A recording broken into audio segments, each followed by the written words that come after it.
The best thing that I can recommend for any female in any situation is do your research. So of course, if you're, becoming pregnant, or if you notice something is happening throughout or during your pregnancy, do a little bit of research, make somebody aware, whether it be a hair loss expert or a doctor. Don't sit in silence and think that, you're alone or that nobody else has ever experienced it, because you're not alone.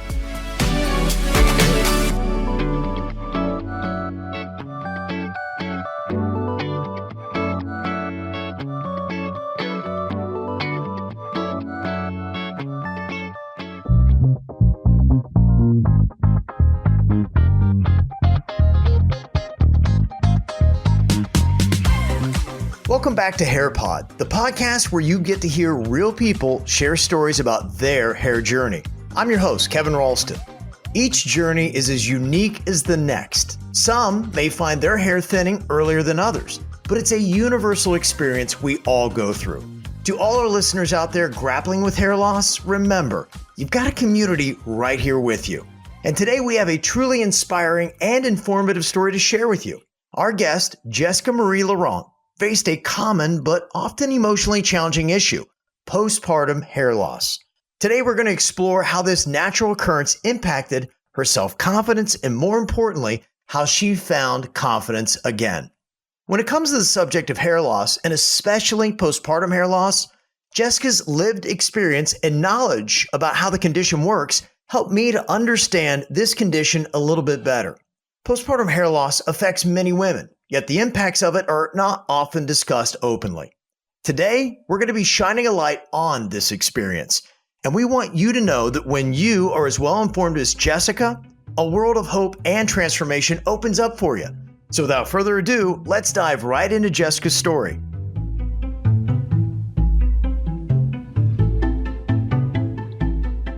For most women, I would say postpartum hair loss happens in the 6 to 8 month range. But for females that breastfeed, this can happen later because you still have that good hormone, if you will, because of the breast milk being produced. So you have a little bit of a longer stretch before you experience that postpartum hair loss. So for me, it was probably about a year after.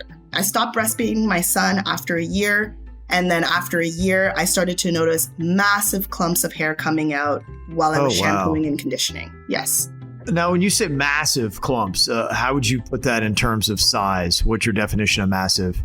If I had to put it in terms of size, because I have curly hair, I could say probably bigger than a golf ball. Oh, wow. It was quite a bit of hair loss. It was very shocking and very hard to go through because, as a female, the goal is to wash your hair as often as you need to, which is a couple times a week. So a couple times a week, I'm going through this thinking, should I just stop washing my hair altogether? Like, what should I do to mitigate this? Wow, that's got to be like a panicked type feeling when you see something like that. So now, was this something you got a warning from your pediatrician that this could be a possibility? Or are you just one day in the shower holding onto clumps of your hair, not knowing what's going on? You get warnings, Kevin, like they tell you, and in doing research and going to prenatal and postnatal classes, they do advise you that it can happen. But I think the part that's like the scariest, if you will, is you just don't know when it's going to happen. And when it starts to happen, it starts and it kind of doesn't stop until, I guess, either the hormone is completely out of the body or until the hair has done the cycle that it needs to do. So is this a permanent kind of hair loss? No, it's not permanent, Kevin. In a lot of cases, as long as we're doing things to ensure that the hair health is good, you can gain back almost all of the hair that you've lost during postpartum. In some cases, not every female is that lucky. Now, how long would it take for you before you got back to exactly where you had been before? I'm still not back. My son is 2 years old. I went through postpartum hair loss for probably, let's say, 4 to 6 months that I had that aggressive shedding in the shower. The aggressive shedding has stopped, but the growth is still happening. Like I see that I'm getting back to where I was, but I'm still not 100% there, 6 months later. As we continue exploring Jessica's personal journey, it's important to bring up the courage that it takes to discuss hair loss, especially for women. The stigma that surrounds hair loss can cause people to shy away from speaking out. Confidence can still be a big issue, even for people whose hair loss isn't immediately obvious, kind of like Jessica.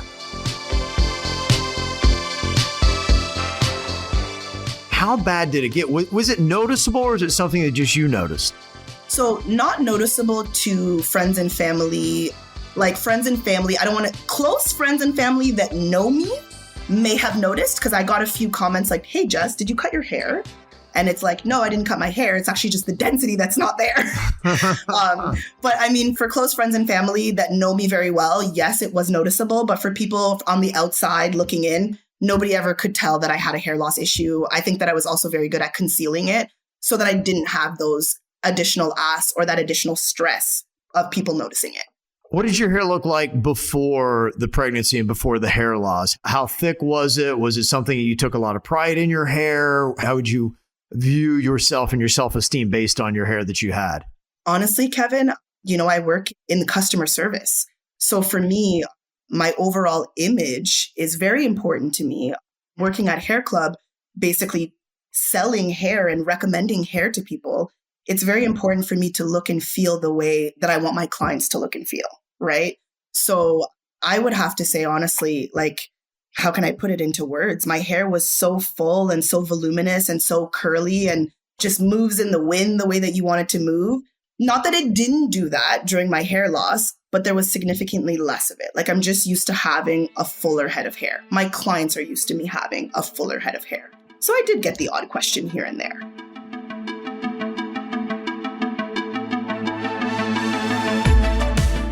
The postpartum period brings a roller coaster of emotions for new mothers. The emotional impact of Jessica's hair loss was pretty significant, intertwining with the joys and challenges of motherhood. But one thing makes Jessica's journey unique. She's a professional in the hair loss replacement industry. Armed with expert knowledge, she was able to take action soon after noticing her hair loss.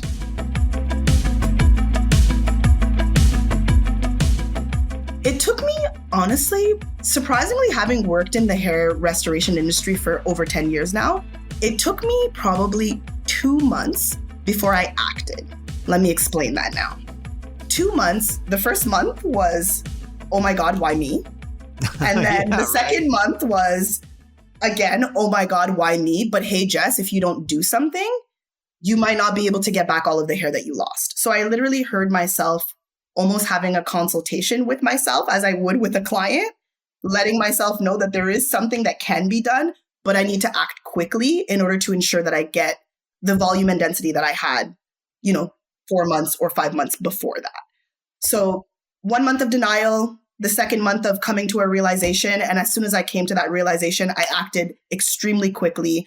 I started to do my laser. I started to take my vitamins, and I started to cleanse and clean on a regular basis to ensure maximum growth, maximum result, if you will. Okay, take some time and unpack everything that you just said there, because somebody who's not an expert in the field is probably like, wait a minute, what's the laser? What's the vitamins? What's the cleanse? Explain each and every single one of those steps clearly so somebody could understand that. All right, Kevin. So being an expert in the hair loss industry, being an expert in the field, if you will, the number one thing that we have to do in order to ensure that we have healthy growing hair is we need to clean and cleanse. The way that we clean and cleanse is by shampooing and conditioning. That sounds so simple, just saying it, shampooing and conditioning, but it's not that simple, Kevin. We need to find the correct shampoo and the correct conditioner that works for our current situation. So for me, my current situation was that I had weak, damaged, and fragile hair. So I had to find a product that worked for the weak, fragile, and damaged hair. That was step one. Are there different styles of shampoo, or is there really just kind of one style of shampoo? There's different styles of shampoo. Shampoos are geared to do different things. So we have shampoos that are going to do deep cleaning. We have shampoos that can do a light clean. We have shampoos for dry dandruff scalp. Like, there are various different products associated or out there, let's say, if you will, on the market to help you with whatever it is that your hair needs are, whatever your scalp needs are. So you talk about you had to do the shampooing. That was one step. You threw the word laser in there, which a lot of people are probably like, what do you mean laser? What is this all about? The average person knows about laser hair removal, but we are talking about low-level laser therapy. Low-level laser therapy is an infrared light that penetrates through a few levels and layers of your skin. It basically reduces inflammation at the hair follicle. So when women or men are losing hair, what generally will happen is we have inflammation underneath the scalp at the follicle. which is causing the hair or the hair follicle to get less blood, less oxygen, and less nutrients. It's stressed. So by reducing the stress at the hair follicle, which is what I did by using my low-level laser, I was able to reduce that inflammation, allowing my hair to stay in the growing stage for longer. So what happens is, again, in layman's terms, our hair rests, sheds, and grows. But when you're going through massive shedding, postpartum hair loss, stress hair loss, hormonal hair loss, your hair stays in that shedding phase for a longer period of time. What the laser does is it basically shortens the shed phase and it increases the grow phase. That's what I wanted to do. And how noticeable is using the laser treatment? How long does it take before you notice something? How frequently do you have to use it? What is it like? Is it something you can do at home? Do you have to go into a place to use it? So it is something that you do at home, Kevin. It's low-level laser therapy for 6 minutes a day. Every single day is recommended. There are different level laser strengths. So associated to so for example, if you use the base model, you'll probably see results in 6 months to a year. If you use the mid-grade model, you would see results probably anywhere from 6 months to 9 months. And if you were to use the higher grade level, which is called an RX, the surgical medical grade device, you would see results in as short as 3 to 6 months. So really all of the lasers, there's not one that's better than the other. There are just different strengths. I started off with a lower grade laser because I didn't have any prominent bald spots. I didn't have any prominent visible loss, if you will, to the average person, but the loss was definitely there. So in order to stimulate those follicles, I started with the Capillus 82, is what it's called. Now you talk about you had to do the right cleansing. You talked about having to do the laser thing. The thing I'm kind of curious about, because you had talked earlier, I'm sure the hormones, and that's what you were saying was causing the hair loss. Is there anything you can do to get your hormones in check? Any kind of hormonal balances or anything that you did in regards to that to try to help out hair loss? No, really the only thing are vitamins. It's a multivitamin. So during pregnancy, we take a prenatal vitamin that has a lot of folate in it, a lot of folic acid. And I think that that's probably what helps promote and stimulate hair growth.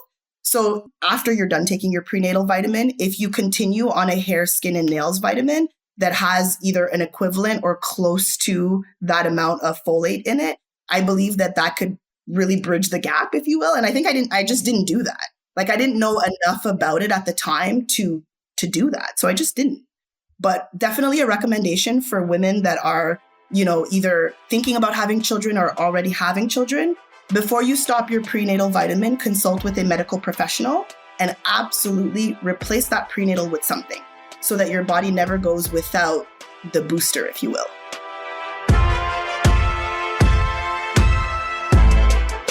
Jessica's expertise in this field is undeniable. Her journey has not only been about finding solutions for herself, but also about empowering others facing similar challenges.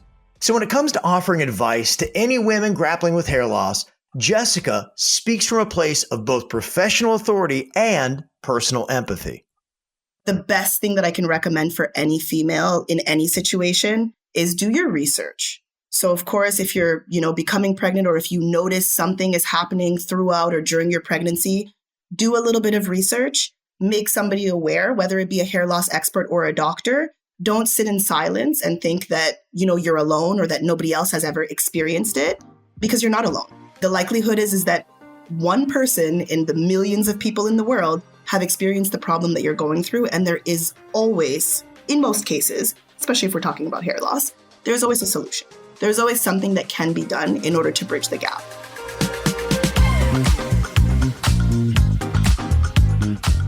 It was awesome getting to talk to Jessica.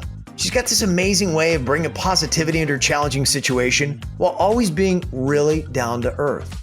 Focusing on solutions can help bring people who are facing similar struggles right here to the help they need. So if you or somebody you know is dealing with hair loss and you think some of Jessica's knowledge might help them, please consider sharing with them this episode. And if you'd like to connect with Jessica-Marie Laurent, just check out our show notes for her contact info. Thanks for listening to HairPod. If you'd like to connect with us on social media to see Nick's before and after pictures and hear about future episodes, just check us out at Hair Club on Instagram or visit our website, www.hairpodpodcast.com. Until next time.